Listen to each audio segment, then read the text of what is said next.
Buenas tardes, el tema que vamos a tratar hoy es la democracia y los movimientos guerrilleros y sociales en América Latina. Los movimientos guerrilleros son grupos revolucionarios o movimientos armados que se dieron en gran cantidad en los países iberoamericanos, inicialmente contra las distintas dictaduras e injusticias sociales que por muchos años han gobernado el continente, los cuales buscan el apoyo popular para la toma del poder político por medio de las armas en sus respectivos países. Su ideología política se basa tanto en la izquierda revolucionaria como en las guerrillas de extrema izquierda y derecha, y a lo largo de la historia, las guerrillas han cosechado diferentes efectos en los países de la región. Su origen fue hacia la década de los 60.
Ellos tenían unos puntos estratégicos para estar ubicados.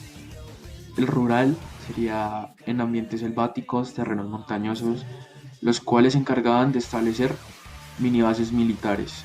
Y por otra parte, la urbana, parte de estrategia coordinada de lucha militar, muchas veces de naturaleza anticolonial o contrarrevolucionaria, de tipo terrorista e improvisada. El que dio el boom o estalló estas guerrillas fue la Revolución Cubana, liderada por Fidel Castro y Ernesto Che Guevara. Continuando con sus ideologías, básicamente es defender los derechos de la sociedad y transformar su estructura, acabar con la opresión y abolición de clases sociales. No obstante, las dictaduras e injusticias sociales, toma del poder político, extensión del castrismo o del comunismo, postura en contra de la intervención de Estados Unidos e ideas neoliberales, economía de consumo interno. De igual forma, su carácter antiimperialista, su ideología socialista revolucionaria, soñaba con edificar un orden social inspirado en un modelo cubano. Yendo un poquito más específicos, vamos a mirar los principales movimientos guerrilleros en los países latinoamericanos. Si hay algo que caracterizó a nuestra región durante la Guerra Fría, es por la aparición de diversos movimientos guerrilleros con el objetivo de tomar el poder en sus respectivos países mediante la vía armada. La mayoría de estos movimientos estuvieron influenciados por el bloque oriental o comunista y los rezagos de sus ideologías aún quedan presentes en nuestros países. ¿Te interesa? Aunque no suene mucho, Uruguay también tuvo un grupo guerrillero surgido en 1960, el Movimiento de Liberación Nacional Tupamaros, luego de la vinculación de varios grupos de la izquierda política. Según el dirigente de la organización, Eleuterio Fernández Huidobro, el nacimiento de Tupamaros se dio formalmente en 1965, tomando el nombre de Túpac Amaru II, líder indígena que lideró la sublevación de 1780 en el Virreinato del Perú en contra del Imperio Español. La ideología del Tupamaros fue el guevarismo, es decir, un marxismo basado en las acciones e ideas de Ernesto Che Guevara. La lucha armada se dio principalmente entre 1968 y 1972 por medio de asaltos, robo de armas, secuestros y asesinatos. Con el golpe de Estado de 1973 y el inicio de la dictadura cívico-militar en Uruguay, los dirigentes tupamaros, entre ellos José Mujica, fueron capturados y algunos enviados al exilio. Hacia 1985, muchos de estos dirigentes fueron liberados y poco a poco se fueron integrando a la vida política del país. Desde 1989 se integraron a la coalición política Frente Amplio por medio del partido Movimiento de Participación Popular, el cual cuenta con una ideología más moderada basada en el progresismo y el socialismo democrático. Y sí, este es el partido que llevó a Mujica a la presidencia. El Ejército Zapatista de Liberación Nacional es un grupo guerrillero que salió a la luz en el estado mexicano de Chiapas en 1994 con una clara ideología indigenista, marxista y anticapitalista. Su nombre proviene de Emiliano Zapata, líder de la Revolución Mexicana. Su objetivo es el de una mayor participación política en los sectores indígenas del país, así como buscar su reivindicación y defender sus idiomas y derechos colectivos. El EZLN surgió de las Fuerzas de Liberación Nacional fundadas en 1969 como una respuesta a los gobiernos mexicanos bajo la hegemonía del PRI, partido que se mantenía en el poder ininterrumpidamente desde 1946. Su aparición en escena se da con el levantamiento zapatista en el estado de Chiapas entre el 1 y 12 de enero de 1994, siendo el casus belli la firma del TLC entre México, Estados Unidos y Canadá. Esta sublevación hace parte a su vez del conflicto que se vive en este estado mexicano desde 1983, el cual se mantiene vigente y del cual el EZLN sigue activo. Esta organización ha sido acusada de delitos como el uso de niños soldados, saqueos, actos de vandalismo, así como vínculos con la banda terrorista ETA que operó en el País Vasco, España. Actualmente, la manifestación política del EZLN es mediante una serie de comunidades denominadas genéricamente como caracoles. Estas, asimismo, contó con una organización política, el Frente Zapatista de Liberación Nacional, que fue disuelto en octubre del 2005. ¿Sabías que Bolivia pudo haber corrido un destino muy similar al de Cuba? Esto si la guerrilla de Ñancahuazú, liderada por el famosísimo Che Guevara, hubiera tenido éxito. Esta fue conformada entre 1966 y 1967 por un grupo de 51 guerrilleros que incluía a varios extranjeros y que se acuartelaron a unos 250 kilómetros al suroeste de la ciudad de Santa Cruz, y su objetivo era el de derrocar al gobierno con el apoyo de Cuba y la Unión Soviética. La idea del Che era que se pudiera concretar algo similar a la revolución en Cuba, iniciar con un grupo pequeño e ir ganando más adeptos a la causa. No obstante, en esta oportunidad, Bolivia contó con el apoyo de la CIA y de Estados Unidos, deseosos de capturar a tan aclamado líder revolucionario y evitar a toda costa tener una nueva Cuba en Sudamérica. Al cabo de un año, el Estado boliviano logró la victoria. De los 51 guerrilleros, 36 resultaron muertos y el resto capturados en su mayoría. Entre los abatidos estuvo el Che Guevara, quien es capturado y ejecutado el 9 de octubre sin poder concretar su objetivo en Bolivia. En fin, estos han sido los 5 grupos guerrilleros del día de hoy. ¿Qué otro conoces?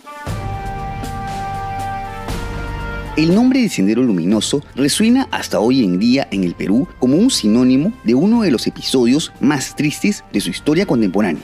Esta organización fue la protagonista de la era del terrorismo en el Perú. Luminoso surgió hacia fines de la década de 1960, siendo su fundador el profesor de filosofía Abimael Guzmán, conocido por su seudónimo de Presidente Gonzalo. Guzmán adoptaría una ideología basada en el maoísmo al que se denominó como Pensamiento Gonzalo, caracterizada por la antidemocracia, el autoritarismo y la extrema izquierda, con el objetivo de implantar un Estado socialista en el Perú. El método para llegar al poder fue la vía armada. incentivando a miles de campesinos que se alcen en contra del gobierno. La guerra contra el Estado peruano como tal se inició en mayo de 1980 y en su máximo apogeo llegaron a controlar gran parte del territorio nacional. Al cabo de 12 años, Guzmán fue capturado, lo que conllevó a la rápida desarticulación de Sendero Luminoso. No obstante, aún quedan rezagos de este grupo que operan en el área del Braem, aunque ahora su motivación no es ideológica ni política,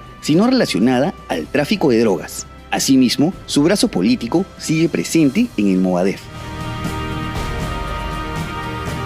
Las Fuerzas Armadas Revolucionarias de Colombia, Ejército del Pueblo o FARC-EP son conocidas mundialmente como uno de los grupos guerrilleros más emblemáticos. Esta organización de ideología marxista-leninista y bolivariana ha estado activa desde el conflicto que se vive en Colombia, iniciado en 1964 y en el cual participaron una gran cantidad de facciones. Para el 2010, las FARC-EP estaban presentes en 24 de los 32 departamentos de Colombia. Su influencia fue tan grande en el país que tuvieron una distribución geográfica de todo el territorio en 7 bloques e incluso tuvieron campamentos en las zonas fronterizas con Venezuela, Ecuador, Panamá y Brasil. Las FARC fueron designadas como una organización terrorista por muchos países y han violado reiteradamente los derechos humanos en Colombia mediante el uso de minas antipersonales, asesinatos, secuestros y atentados terroristas. Desde la década de 1980 se involucraron en el narcotráfico y otras actividades ilícitas como el contrabando, la extorsión o la minería ilegal. De esta manera, las FARC consiguieron el capital suficiente para autosostenerse e incluso financiar a otros grupos guerrilleros como a MRTA y Sendero Luminoso en el Perú. En el 2016 se firman los acuerdos de paz entre el gobierno colombiano y las FARC, en el que se acuerda el cese al fuego y la desmovilización de las tropas. Asimismo, se funda el partido Fuerza Alternativa Revolucionaria del Común como su organización sucesora, la cual cambió en el 2021 su nombre a Comunes para evitar asociaciones con su era guerrillera. Durante el periodo especial en tiempo de paz, que era en los 90, en los 2000, en 1994 hubo quienes son víctimas del conflicto armado. Y pues esto fue las guerrillas.